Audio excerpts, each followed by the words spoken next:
Modified differential protection of alternators. अब modified differential protection की जरूरत क्यों पेश आती है, यानी हमने जो मर्ज पास स्कीम है उसको मॉडिफाई क्यों करने की जरूरत पेश आती है? क्योंकि मॉडिफाइड जो स्कीम आपको अभी शो की हुई है उसमें हमारे पास जो रेजिस्टेंस है, अर्थिंग रेजिस्टेंस, ये काफी हाई होती है। जब हाई अर्थिंग रेजिस्टेंस होगी तो उसकी वजह से जो हमारी रिले की सेंसिटिविटी है वो एज सच इतनी हाई नहीं होती, यानी हमारी रिले लेस सेंसिटिव होती हैं। तो उस लेस सेंसिटिव होती हैं अर्थ फॉल्ट्स के against, specially in the case of earth fault, क्योंकि ग्राउंड फॉल्ट के लिए, अर्थ फॉल्ट के लिए ये sensitivity high resistance, earthing resistance की वजह से कम हो जाती है। तो हमें एक स्पेशल अरेंजमेंट करनी पड़ती है जिसमें हम उन अर्थ फॉल्ट्स को भी कंसिडर करने की कोशिश करें, क्योंकि फेस टू फेस फॉल्ट्स के लिए तो परफेक्ट है, लेकिन अर्थ फॉल्ट्स के लिए थोड़ा सा सेंसिटिविटी का इशू होता है। और सेंसिटिविटी फिर हमें क्या करना पड़ता है, रिलेज की सेंसिटिविटी को हमें लो करना पड़ता है कि अगर थोड़ा सा भी करंट फ्लो करे अर्थ फॉल्ट की वजह से, चूंकि वोल्टेज ड्रॉप हो जाएगी, तो अगर थोड़ा सा भी करंट फ्लो करे इसमें से तो ये ट्रिप कर जाए। लेकिन वो फिर प्रॉब्लम है ट्रिपिंग की होगी कि बार बार ट्रिप करेगी, क्योंकि सेंसिटिविटी अगर हम इसकी यानी हमें हम देखेंगे इसकी जी सेंसिटिविटी ऐसी हो कि लो फॉल्ट करंट्स पे भी ट्रिप करे, चूंकि अर्थ फॉल्ट जो है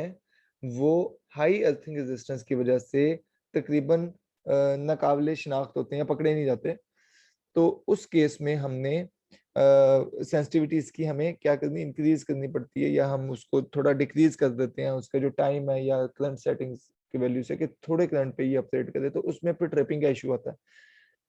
तो ये भी हमारे जो ट्रिपिंग का है वो भी हमारे अनडिजायरेबल होता है। ठीक है, क्योंकि हैवी फॉल्ट सर्किट जितने भी हैवी फेज फॉल्ट्स हैं उस केस में हमारे पास लो रिले सेटिंग भी अनडिजायरेबल होती है। तो इसके लिए हमारे फिर पास एक ही सोल्यूशन बचता है कि हम कोई ऐसी मॉडिफिकेशन करें जिसकी वजह से अर्थ फॉल्ट्स भी पकड़े जाएं,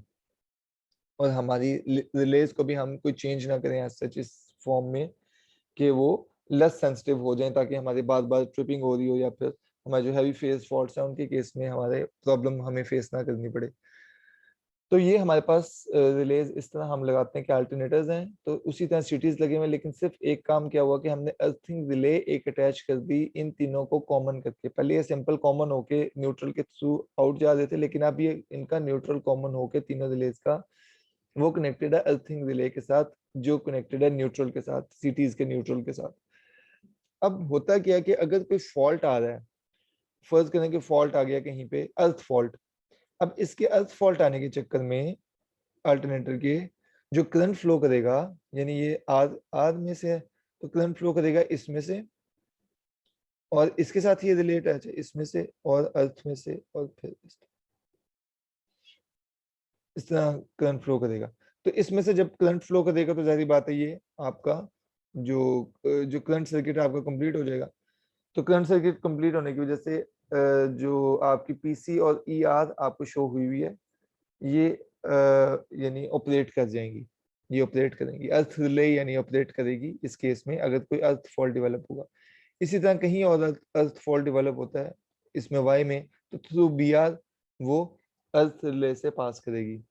अगर बी में से होता है तो थ्रू पी ए वो अर्थ रिले में से पास करेगी। तो ये हमारा फर्स्ट है। सेकंड, अगर हमारे पास फेज टू यानी अर्थ फॉल्ट नहीं आता, फेज टू फेज फॉल्ट आता है, तो फेज टू फेज फॉल्ट के केस में हमारा जो करंट है वो इस कॉमन जंक्शन से या अर्थ रिले में से पास नहीं करेगा। उसका क्या तरीका कार होगा, फर्स्ट करें फेज टू फेज फॉल्ट आता है आर और वाई में, तो यहाँ से करंट फ्लो करेगा, ठीक है, पीसी में से फ्लो करेगा, और वाई के साथ बी आर अटैच है तो यहाँ से फ्लो करके ऐसे चला जाएगा। ठीक है, तो इस तरह ये हमारा यानी यहाँ से करंट शुरू होके इसमें से, तो through this one it will go to the neutral earth। तो इस तरह ये फिर अर्थ रिले में से इसकी सेटिंग इस तरह है कि इसमें से फिर ये फ्लो नहीं करेगा। तो फेस टू फेस फॉल्ट के केस में हमारी पीसी और बीआर यानी इन्वॉल्व होंगी। तो इन दोनों में से आपको पता है कि हमने इसकी सेटिंग इसलिए की हुई है कि कोई भी रिले अगर ऑपरेट करे तो आपका ट्रिप सर्किट है वो एनर्जाइज हो जाता है और वो ऑपरेट करता है। तो इसी तरह दो किसी कोई भी दो फेजेस में से वो जो दो फेजेस इन्वॉल्व होंगे उन्हीं की दो रिलेज इन्वॉल्व हो जाएंगी और वो ऑपरेट करवा के ट्रिप करवा देंगे सर्किट को। अगर अर्थ का फॉल्ट होगा तो अर्थ फॉल्ट में इक्विवेलेंट कोई भी रिले, यानी बी फॉल्ट है, बी फेज अगर अर्थ फॉल्ट में, तो बी फेज के साथ relevant P A relay P A, और ये पी ए जो है that will be in conjunction with E R, ये ऑपरेट करवाएगी सर्किट। तो ये आपका मॉडिफाइड सिस्टम है जिसमें हम अर्थ फॉल्ट, जो कि एक काफी सिग्निफिकेंट हमारा कह लें कि एक प्रॉब्लम है, जिसको हम मर्ज प्राइस सर्कुलेटिंग स्कीम जो नॉर्मल स्कीम है उसमें हम नहीं उसको देख सकते कि वो फिर यही होता है कि हम अगर ये नहीं करेंगे तो फिर हमें वेट करना पड़ेगा कि उसका वेट करना पड़ेगा, या फिर कि वो अच्छे खासे करंट में या उसका मैग्नीट्यूड हाई हो जाए उस फॉल्ट का आहिस्ता आहिस्ता, तो उस वेट के दौरान फिर हमारी वाइंडिंग डिस्टर्ब हो सकती है, फॉल्ट यानी खराब हो सकती है, ज़ाया हो सकती है। तो उस वेट के बचने के लिए हम इसको मॉडिफाई कर लेते हैं और वी यूज अर्थ ले बैलेंस्ड अर्थ फॉल्ट प्रोटेक्शन। ये हमारे स्मॉल साइज अल्टरनेटर्स जितने भी होते हैं ना, जो छोटे छोटे होते हैं, उसमें आमतौर पे जो न्यूट्रल एंड हैं वो आपके फेस वाइंडिंग के अंदर ही आपको एक कहते हैं उसे लोकल न्यूट्रल, इस तरह का उसको नाम देते हैं कोई, कि आपको जो न्यूट्रल एंड है ना, थ्री फेज वाइंडिंग का ये वाला एंड, ये उस बॉडी में यानी इनसाइड जो आपके अल्टरनेटर है उसकी बॉडी के अंदर ही उसको कनेक्ट कर दिया जाता है सिंगल टर्मिनल के साथ। तो वहां पे इतनी एक गुंजाइश नहीं मौजूद होती कि आप सीटीज लगाएं, इस तरह एक साइड पे आप सीटीज लगाएं, और चूंकि वो अंदर ही बिल्कुल थोड़ी सी जगह होती है, तो आप तीन सीटीज अलग अलग उसको अटैच करें, तो ये प्रॉब्लम हमें फेस करनी पड़ती है जब हमारे अल्टरनेटर्स का साइज स्मॉल हो। और फिर मल्टीप्लाई सर्कुलेटिंग करंट प्रिंसिपल यानी हमारा उसका फैसिलिटेट करने के लिए हमारे पास गुंजाइश नहीं बचती,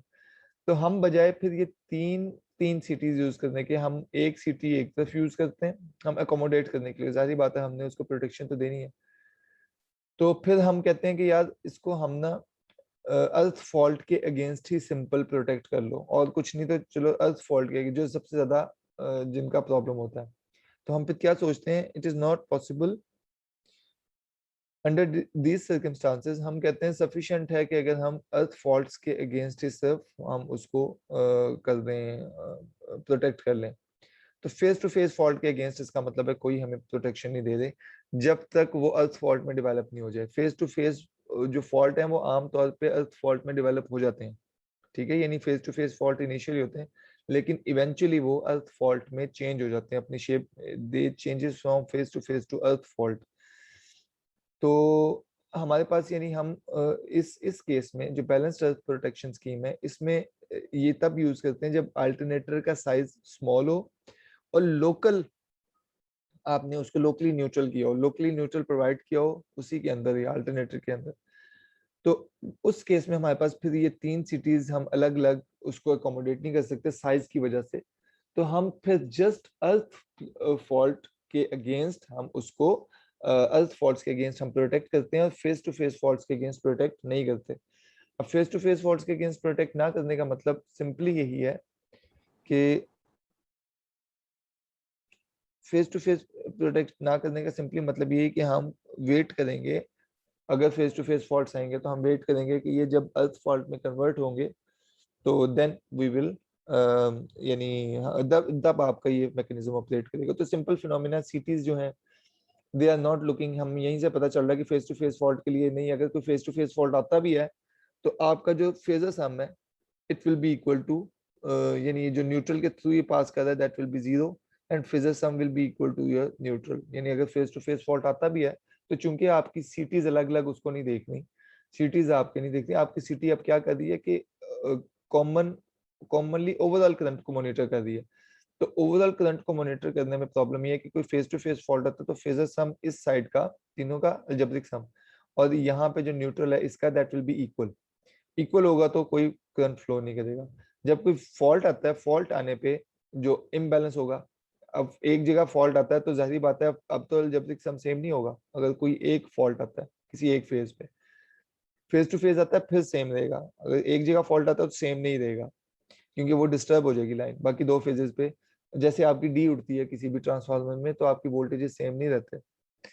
तो इसमें आपका सिटीज जितने भी हैं वो यानी थ्री सिटीज हैं और यहाँ पे वन सिटी है, इनका आपस में जो मिसबैलेंस मिसमैच आएगा, मिसमैच की वजह से जो रिजल्टेंट करंट रिले में से फ्लो करके आपको ऑपरेट करवाएगा। अगर F2 पे फॉल्ट आता है तो F2 पे फॉल्ट आने के बावजूद आपका जो प्रोटेक्शन जोन है ये F2 पॉइंट जो आपको शो किया हुआ है, जो प्रोटेक्शन जोन है इसके अंदर फॉल्ट की क्वांटिटी दोनों साइड्स पे, अल्टरनेटर के दोनों साइड्स पे सेम है। तो F2 के फॉल्ट का यहाँ प्रोटेक्शन पे कोई असर नहीं पड़ेगा, तो ये आपका ऑपरेट नहीं करेगी, इनऑपरेटिव रहेगी। F1 फॉल्ट के केस में ये यानी जो ग्राउंड फॉल्ट आएगा तो ये मिसमैच आएगा, और मिसमैच आने की वजह से आपके जो सीटीज हैं यानी वो रिजल्टेंट करंट जो शो करेंगे वो रिजल्टेंट करंट रिले में से ऑपरेट करेगा, और रिले फिर एनर्जाइज हो जाएगी। सही है, दोनों की समझ आ गई है। दोनों रिलेज जो हमने आज पढ़ी हैं किस सिनेरियो में यूज होंगी और क्या डिफरेंस है दोनों का, समझ आ गई है आज? इस दफा पढ़ेंगे तो जी, इसमें क्या वजह थी, हमने ये क्यों यूज करते हैं बैलेंस्ड अर्थ फॉल्ट प्रोटेक्शन, हम ये क्यों यूज करते हैं? क्योंकि हमारे अंदर इधर जो फेस टू फेस फॉल्ट है ना, उसको ये करती है कंपनसेट करने के लिए, face to face avoid fault पे ये हम ऑपरेट नहीं करती, ऑपरेट नहीं करती है ऐसे। हम ये तब यूज करते हैं, यही क्वेश्चन मैं आपसे उसमें पूछता होता हूँ फाइनल्स में, जो मैंने अभी आपको 2-3 दफा बात की, अगर आप रिकॉर्डिंग देखोगे मैंने 2-3 दफा यही बात की है कि यहाँ पे हमारे पास स्मॉल साइज के जो अल्टरनेटर्स होते हैं उसमें हमारे पास 3 सीटीज को यहाँ पे न्यूट्रल साइड पे लगाने की गुंजाइश मौजूद नहीं होती साइज की वजह से। अब वो गुंजाइश ना होने की वजह से हम कहते हैं चलो ठीक है कोई बात नहीं, हमने प्रोटेक्ट तो किसी भी सूरत में करना है, तो हम वो प्रोटेक्शन दे देते हैं जो सबसे ज्यादा हमें जरूरत है जिसकी, और वो प्रोटेक्शन है अर्थ फॉल्ट प्रोटेक्शन। तो उस केस में हम सिंपल एक सीटी लगाते हैं, यहाँ पे 3 सीटीज होते हैं, यहाँ पे जो अलजेब्रिक सम देख रहा है अल्टरनेटिंग वाइंडिंग की दोनों तरफ, अलजेब्रिक सम 0 है अगर करंट बैलेंस है, कोई फॉल्ट नहीं है, तो algebraic sum will be equal to 0। अगर फेस टू फेस फॉल्ट के केस में भी अलजेब्रिक सम इस साइड पर इस साइड पे सेम रहेगा जब तक वो face to face fault earth fault में चेंज नहीं हो जाता। अगर वो अर्थ फॉल्ट में कन्वर्ट होगा तो मिस मैच होगा, ये 0 नहीं रहेगा, यानी ये अलजेब्रिक सम 0 नहीं रहेगा, यहाँ से कुछ ना कुछ करंट फ्लो होगा क्योंकि एक फेज आउट ऑफ यानी आउट ऑफ बैलेंस हो गया। तो इसके आउट ऑफ बैलेंस होने की वजह से अलजेब्रिक सम 0 नहीं होगा, वो सीटी का जो करंट है रिजल्टेंट वो रिले में से फ्लो करेगा, या फिर जो फेस टू फेस फॉल्ट है वो अर्थ फॉल्ट में कन्वर्ट हो जाए, यानी अर्थ फॉल्ट में कन्वर्ट हो जाए तो फिर भी मिसमैच आ जाएगा और फिर भी रिले ऑपरेट करवाएगी। लेकिन अगर simple face to face fault रहता है, जब तक वो फेस टू फेस फॉल्ट रहेगा आपका अलजेब्रिक सम 0 रहेगा और रिले इनऑपरेटिव रहेगी। ये और वजह इसकी ये थी कि अल्टरनेटर का साइज स्मॉल है, हम मल्टीप्लाई सर्कुलेटिंग स्कीम यहाँ पे अप्लाई नहीं कर सकते, तो हम फिर मजबूरी के तहत सिंपली अर्थ प्रोटेक्शन से दे रहे हैं। ये आंसर था जी इस बात का, आप समझ आइए थोड़ी बहुत क्यों आफ्ताब? जी सर। हाँ, तो ये फर्स्ट का भी मैंने आपको बता दिया था कि फर्स्ट की क्या वजह है, हम क्यों अर्थ रिले यूज कर रहे हैं, इसका भी मैंने बता दिया। यही क्वेश्चन, इसी टाइप के क्वेश्चन मैं आप लोगों से पूछता हूँ, फिर आप लोगों को तब समझ नहीं आ रही होती क्योंकि आप लोग यहाँ पे ध्यान नहीं देते हो। ये अपने पास कोई ना कोई नोट्स रख लिया करो जिसमें आप नोट करते रहो छोटे छोटे पॉइंट्स, ये भी एक अच्छा हो सकता है कि आप लोगों के सुनने के लिए ये कैपेसिटी, आपकी लिसनिंग कैपेसिटी इंक्रीज हो जाएगी। या आप अपने पास कोई नोट्स वगैरह, कोई बुक, कोई चीज रखो जिसपे पॉइंट्स बना के लिखते जाओ। ठीक है जी, चलें, टेक केयर, हम बाकी फिर इंशाल्लाह बाद में, अब 12:04 हो चुके हैं।